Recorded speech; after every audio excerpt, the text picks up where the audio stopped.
Hello everyone, and welcome to MK Creations. If you are a student, beginner, or programming enthusiast looking to learn computer science concepts in a simple and easy to understand way, you are in the right place.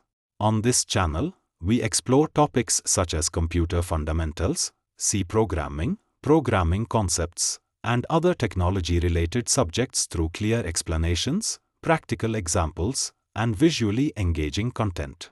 Whether you are preparing for exams, interviews, or simply building your programming skills, MK Creations is here to help you learn one concept at a time.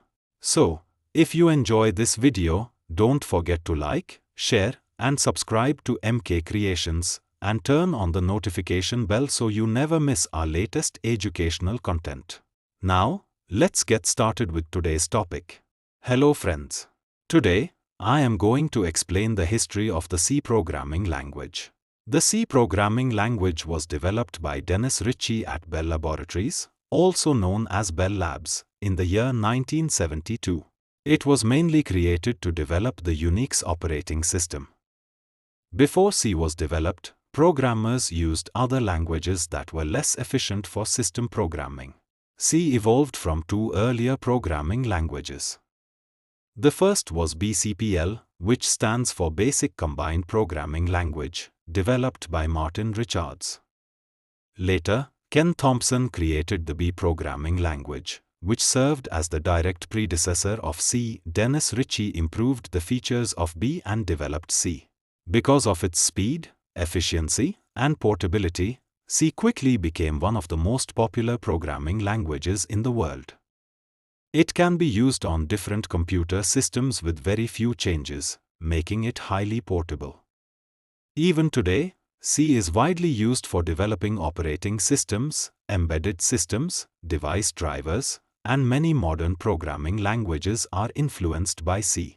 In conclusion, C is considered one of the most important programming languages because it laid the foundation for many modern languages such as C++, Java, and C#. Move on to the next part. We are going to learn about C instructions, which are the basic commands that tell the computer what action to perform. Let's understand each section shown in the infographic. Type declaration instructions. The first section is type declaration instructions. Before using any variable in a C program, we must declare its data type. This tells the compiler what type of value the variable will store. For example, int is used for whole numbers, float is used for decimal numbers, and char is used for single characters. Arithmetic instructions. The second section is arithmetic instructions. These instructions perform mathematical calculations. The arithmetic operators are plus, minus, multiplication, division, and modulus. They are used to add, subtract, multiply, divide, or find the remainder between two values. Integer and float conversions. Next is integer and float conversions. An integer stores whole numbers, while a float stores decimal numbers. When an integer is converted into a float, the value becomes a decimal number. For example, 10 becomes 10.0. When a float is converted into an integer, the decimal part is removed. For example, 15.8 becomes 15. Type conversion in assignment. Now let's look at type conversion in assignment.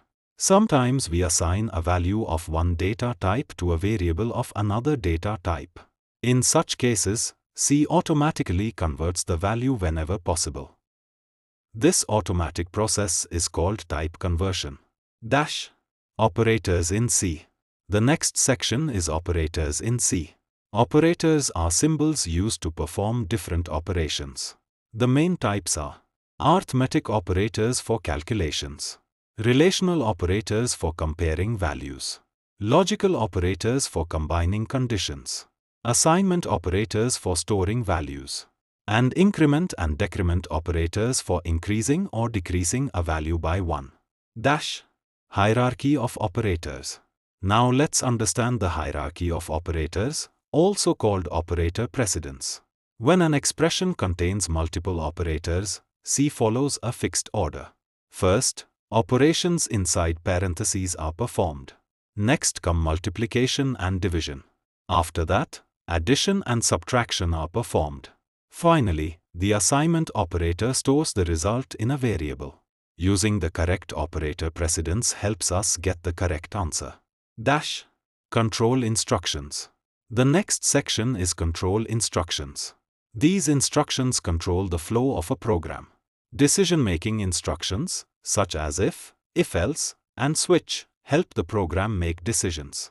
Looping instructions, such as for, while, and do while, repeat a block of code.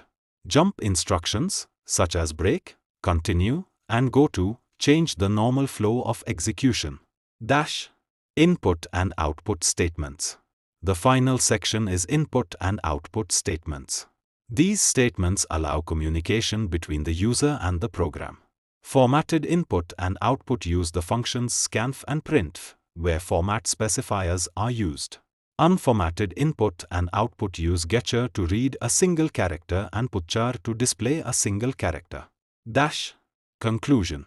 To summarize, C instructions include type declaration instructions, arithmetic instructions, type conversion, operators, operator precedence, control instructions, and input-output statements.